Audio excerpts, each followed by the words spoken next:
Hey friends, do you wish to install Windows 11 23H2 build on an unsupported computer? If yes, then I will guide you through the easiest method. Use this method and not any other method.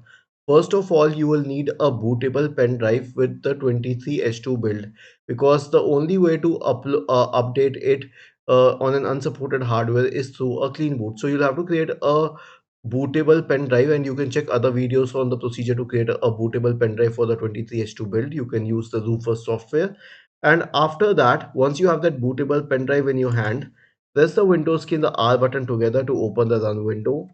In the run window, type the command regedit and hit enter to open the registry editor window. If it prompts for the administrator settings, then just click on yes. Now we have to navigate to the path HKey local machine, system, setup, and then to MO setup, this one.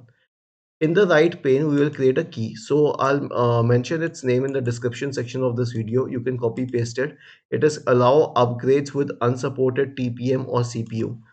Right click in the open space, select new DWORD 32-bit value and name it allow upgrades with unsupported TPM or CPU. Double click on it and change the value data to 1.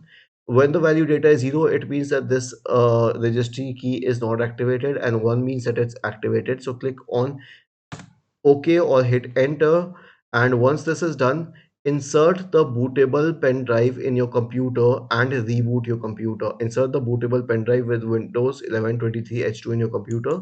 Right click on start and select restart. I hope this was helpful. If this video helped you solve your problem, then please subscribe to the channel.